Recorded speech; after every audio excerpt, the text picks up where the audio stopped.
So we're back with part 2 of A Choice of Love. So when we left off at, Lil Andre slammed the door of his mother and father room because the mother said something that upsetted him. So the father jumped up and ran behind him, finally caught him in his room and said, "Son, what's wrong?" And Andre said, "Dad, she just don't get it. Stop calling me Andre. I go by Kenny. I go by Ken. My name is not Andre. That dude was not my father. Why can't you accept that?" Kenny said, "Son, I understand that, but you're going to have to give your mother some time." Lil Kenny said, "Dad, it's been over 15 years. How much time do she need? We just recently moved here 3 months ago. We keep moving from place to place, all because she need to get further and further. And then she complained about no money coming in, when she's sitting there making herself even more miserable over a nigga that she did wrong." Then Big Kenny goes to say, "Well, son, certain people deal with their guilt their own way." And Lil Kenny said, "Well, I understand that, Dad, but don't live your guilt through me." Big Kenny quickly tried to change the subject and said, "Okay, son, what was you smiling about? Did you get the job?" Lil Kenny said in a nonchalant attitude, "Nah, I just met this girl. I'ma holler at you later, Dad. I'm about to go for a walk." And he walked out the room, went down the hallway, and walked out the door. On the other side of the town where they just moved at 3 months ago, about 40 minutes away, then a mother just picked her up from work and they in the car cruising, and they stop at a stoplight. As they sitting there with their seatbelt on, the radio down low, Denim looking out the window to the right, and the mother holding onto the steering wheel with both hands, looking straight. She then turned to Denim and says, "So how was your day today?" While still looking out the window, Denim says, "It was good, Mom." The mother says, "Just good? So you ain't do nothing? You ain't make no sales? You ain't meet nobody new?" Denim said while looking out the window and rolling her eyes, "Maybe I did, Mom. Maybe I did." The mother says as she raises her voice, "What do you mean? Matter of fact, turn around, look at me." So Denim turns her head real slow with an attitude, but trying to fix her face before she faces her mother. And her mother says with aggression and an attitude and ain't trying to fix her face at all, "What did you say?" And Denim try to clean it up real quick and says, "Well, sometimes I meet people, Mom, and sometimes I don't." And right before the mother can answer, she noticed a car that looks very familiar, a burgundy Chrysler with tinted windows. The windows start rolling down real slow, and she's seen a face that she's very familiar with. And then she ran through the light. Denim noticed that she took off real fast, and Denim like, "Hold on, Mom, wait, you just ran the red light?" The mother is going full speed ahead saying, "I know, you just stay in that seatbelt and sit back." Denim is very nervous and so afraid. She like, "Mom, what's going on?" The mother going from 60 to 80 to 90, driving, talking about ain't nothing I can't handle. So Denim decided to hold on to her seat belt, and she looked out the window and she could see that the car was getting beside her. She was like, "Mom, who is that? Who car is that? What's going on? What's going on?" She ducked her hand into her lap and she started crying hard. The mother is going neck and neck with this burgundy Chrysler. Then she finally turned off, cutting this other car off. Luckily, she didn't hit the other car. The other car swerved and went on the sidewalk and almost ran over a lady with a stroke. After she bent that corner, she hit an alley. After she hit that alley, she hit the next block, and she hit the next block, and then she pulled over into another alley. Then she ran behind the schoolyard, and then she did a U-turn and came up a hill, went down the hill, and went up a one-way street. And then she looked back and seen that she lost the car, got back on the freeway, and did the speed limit. Denim is shook up and confused. She don't know what just went on. She said, "Mommy,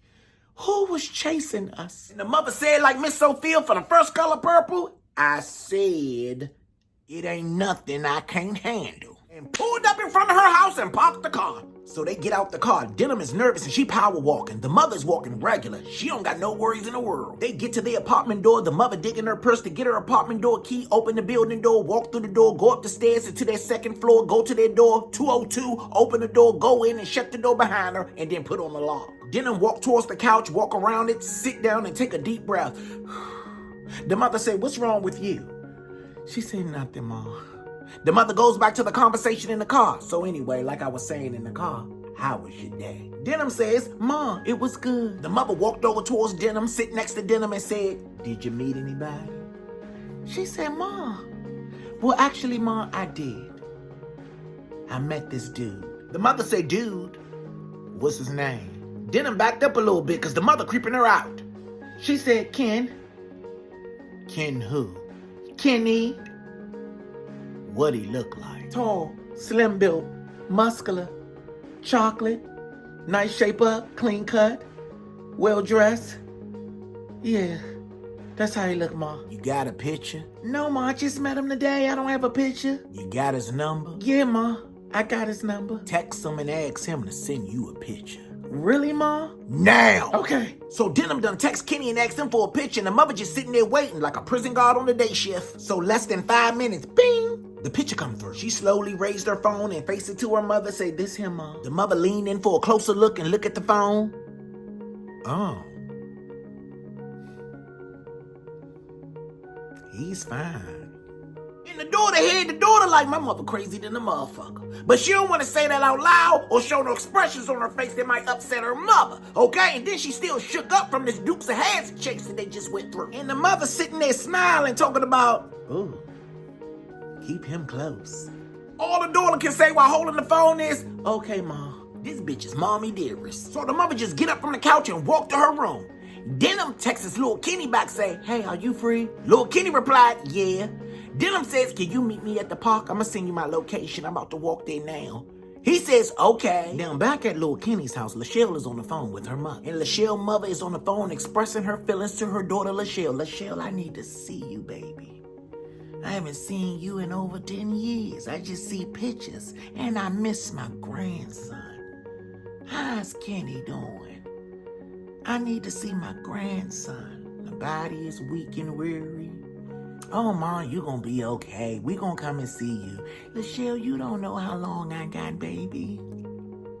I need to see y'all. Mom, we coming. I promise you we coming. When? I'm gonna come next week. Okay, baby, I'm gonna be here waiting for you because I miss you and I wanna see my grandson, Kenny. Lachelle's mother goes to say, okay, baby, talk to you later. I love you. Click, hang up the phone. Lachelle didn't pick up the phone and call her girl, Stacy. Stacy. Hey, Shell, what's going on, girl? Girl, what you doing? Girl, I ain't doing nothing but sitting here on the internet watching my favorite series, Street Tales by Lonnie Bee. Girl, they so good, you gotta get hip.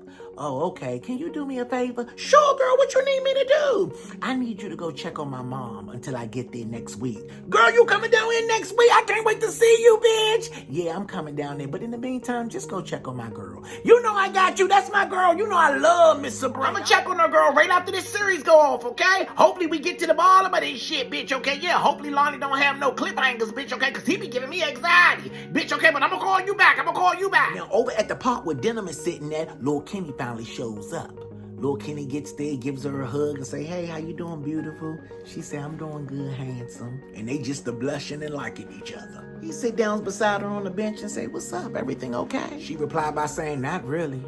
Man, it's just a lot going on in my life and I don't understand what's really going on. Kenny looked at her and said, shit, tell me about it. Denham says to Kenny, would you believe me if I tell you that we was just in a motherfucking high-speed chase? Me and my mother. Lil Kenny jumped back and said, for real? Well, would you believe me if I tell you that my mother trying to attach me to a nigga that's dead? Denham says, huh?